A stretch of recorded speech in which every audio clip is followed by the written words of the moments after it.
रखे। इस वीडियो में चर्चा किए गए स्टॉक उदाहरण के लिए है और खरीदने या बेचने की कोई सलाह नहीं है। मैं केवल एजुकेशनल वीडियो बनाता हूं और खरीदने या बेचने की कोई सलाह नहीं देता हूं। दोस्तों नमस्ते। दोस्तों 2-3 क्वेश्चन आए हैं विप्रो बायबैक के बारे में, तो आओ उसको समझते हैं। एक तो क्वेश्चन आया कि भाई 3 तारीख को खरीदा है, 4 तारीख को मतलब 4 जून को खरीदा है, तो एलिजिबल होंगे कि नहीं।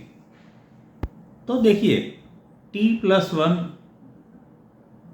चलता है आपके सेटलमेंट की टाइमिंग। तो अगर आपको 3 तारीख को खरीदा है तो 5 तारीख तक आपके अकाउंट में आ जाते हैं, और आ गए तो एलिजिबल है, और वो दिखते भी होंगे आपको। आप अपने डीमेट अकाउंट में जाके देखेंगे तो वो दिखेगा कि हाँ बायबैक के लिए एलिजिबल है। अदरवाइज नीचे लिखा रहेगा कि नॉट एलिजिबल फॉर बायबैक।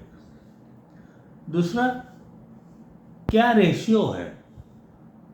कुछ लोगों के सवाल पूछ रहे हैं मुझे कि मेरा कितना जाएगा, मुझे क्या बायबैक के लिए एक्सेप्ट करना चाहिए। तो देखिए कि भाई जो स्मॉल कैटेगरी है वो उसमें 11 आउट ऑफ 56 जाएगा, यानी कि आपके पास 56 शेयर है तो उसमें से ज़्यादा 11 आप ऑफर कर सकते हो।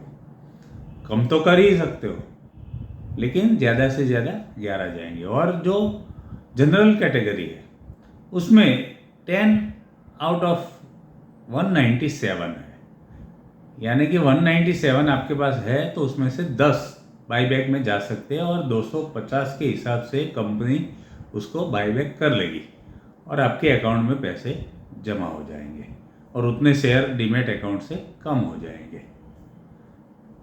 और एक क्वेश्चन आया कि भाई मार्जिन के लिए या और किसी वजह से किसी ने अगर प्लेज किया है तो क्या वो एलिजिबल बनते हैं। तो बनते हैं, एलिजिबल तो है ही है, लेकिन टेक्निकली प्लेज शेयर को बाईबैक कर नहीं सकते, इसलिए आपको अनप्लेज करने होंगे। और अनप्लेज करने के लिए अगर कोई लोन लिया है, कुछ किया है, तो उसको पहले रीपे करना होगा, कैसे भी करके एडजस्ट करना होगा, और वो शेयर को अनप्लेज में लाना होगा। रिलीज हो जाने चाहिए, वो फ्री हो जाने चाहिए, तभी उसको बाईबैक कर सकते हैं। और ये सारा कुछ 11 से 17, 11 से 17 जून के बीच में हो जाना चाहिए। तो लास्ट में लास्ट आप 17 जून तक ये एक्सरसाइज कर सकते हो और 250 के लिए एलिजिबल बन सकते हो। और एक क्वेश्चन भी लोग पूछ रहे हैं कि भाई अभी शेयर प्राइस 180 तक आ गया है, तो क्यों आ गया और हमें क्या नया खरीदना चाहिए।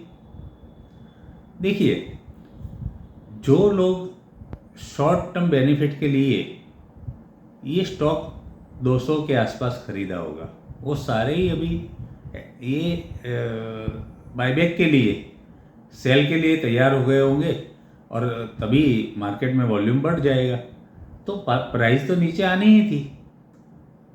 तो ये ऑल टाइम लो इसका 188 था, तो अभी 180 है, तो यानी कि और भी नीचे में ये स्टॉक मिल रहा है, तो उस हिसाब से वो बाय करना कोई प्रॉब्लम नहीं दिख रहा है।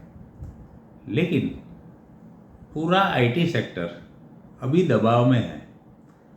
आईटी के बाकी के शेयर भी आप देखोगे तो उसमें कोई ना कोई डाउन है, सारे डिक्लाइनिंग है। तो ऐसे में नया इन्वेस्टमेंट अभी क्यों करना।